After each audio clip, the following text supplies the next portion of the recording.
the FIA Motocross World Championship, the Fiat Professional Mxgp of France. MX2 Race 1, it was Paul Jonas with the Fox Pole Shot, the 7th of the season for the Red Bull KTM rider. Just behind him, the two Suzuki World MX2 riders of Siwa and Lawrence, with Prado just there in 4th place. But at the end of the first lap, Prado got himself up the inside and into 3rd, splitting the two Suzukis. Prado then fell about a lap later, down to 6th, and that's where the young Spaniard would finish. Meanwhile, with Jonas leading the way, Benoit Paturel was carving his way through. He made a move on Lieber to go into 4th. Then he went after Hunter Lawrence. Made that move to go 3rd. Lawrence was struggling with a broken gear lever and stuck in 2nd. His teammate sampled the dirt briefly, but he did manage to stay there in 2nd place. That set up a showdown in the final couple of laps, with Siwa fending off the challenge from Paturel. Jonas went on to win race 1 from Siwa, Paturel, Lieber and Lawrence coming home in 5th.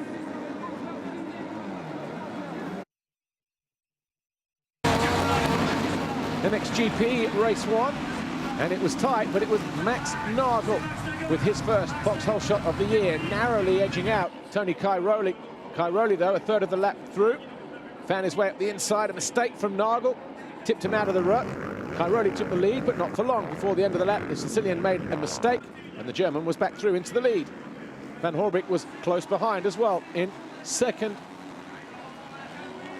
Febvre had to work hard around the outside of Max Anstey to get himself into 9th.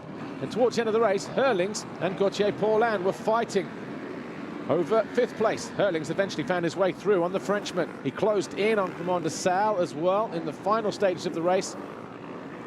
De Salle was in 4th. Van Horbik made a mistake, dropping from 2nd to 3rd on the final lap to go 3rd, but it was Nagel, Cairoli, your first two. Magnifique Max Nagel, deuxième Antonio Cairoli. Troisième. MX2 race 2. This time, Benoit Paturel rocketed to his first foxhole shot of the season, but he was closely pursued by the 41 of Paul Jonas, and in the early stages, Conrad Mewes, 426. But he was passed early on by Jeremy Siwa, who did not want to get left behind by the leaders. Siwa made a few challenges at trying to take 2nd, but Jonas was having none of it, and Hunter Lawrence was on the charge once again down the inside of Jorge Prado to get himself into 5th place, and then up the inside of Mewes to go 4th. Julien Lieber put in another solid performance. He was down and out of the top 20 on the opening lap, but the Belgian LRT KTM rider eventually brought it home in 6th. But all eyes were on the number 6 on the Khmer Yamaha, Benoit Paturel, leading every single lap in race 2. He brought it home ahead of the Red Bull KTM of Paul Jonas. Jeremy Siwa was 3rd, Hunter Lawrence 4th, and Jorge Prado was 5th. The overall Grand Prix, though, belonged to Jonas with a 1st and a 2nd. Paturel on the podium for the first time since Qatar with a 3rd and a 1st. Jeremy Siwa, 3rd overall with a 2nd and a 3rd. A brilliant crowd here, enthusiastic as always. But as the championship stands, Jonas now 42 points clear of Jeremy Siwa, with Thomas Kjær Olsen now 3rd, 39 points behind the Swiss rider. But a 4th Grand Prix victory for Paul Jonas here. And he continues to lead as we head to Russia, round 10.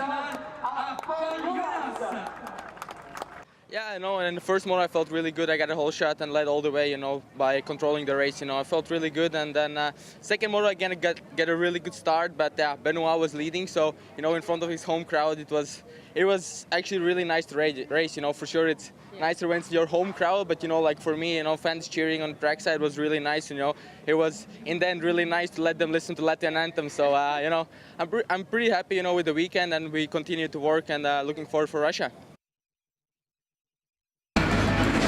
Mxgp race 2.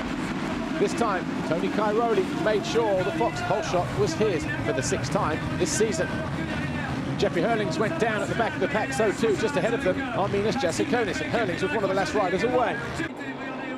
Cairoli led on the opening lap, but he was closely followed by the 25 of de Salle, the 21 of Paulin, and the 12 of Nagel. By lap 2, de Salle made his move into the lead. Cairoli was now 2nd. Behind them, was the 2.59 of Koldenhoff. He made that mistake whilst third, allowing Paulin into third position by lap 3, and then he quickly found his way around the outside of Kai Rowley by lap 5 to get himself into second on his Rockstar Energy Husqvarna. Meanwhile, Jeffrey Hurlings was putting in a determined effort to fight his way through the field. He found his way past Nagel and got himself onto the rear end of Romain Fevre, and all the while he was just knocking on the door for the top 5. That's eventually where he fell. Nagel not so lucky though, lost 1 position, eventually fell down to 9th just after the halfway mark. But Commander Sal, in search of his first victory after qualifying race win on Saturday, finally got the job done in race 2. Wasn't just a race win though for the Monster Energy Kawasaki rider, it was also the overall victory. Paulin came home second, Kai Rowley third, Fevre and Hurlings rounding out the top 5. And the Grand Prix though belonged to de Sal with a 4th and a 1st, Kai Rowley 2nd and 3rd, Paulin 6th to the 3rd overall. But Kai Rowley now 50 points clear, that's 2 motos clear of Gauthier Paulin. Commander Sal 8 points further back. No Tim Geiser this weekend. That injured shoulder from Germany a week ago meant that he did not ride any laps on Sunday morning. The red plate obviously then being delivered to Tony Kai Rowley. Next stop, Russia and Orleans.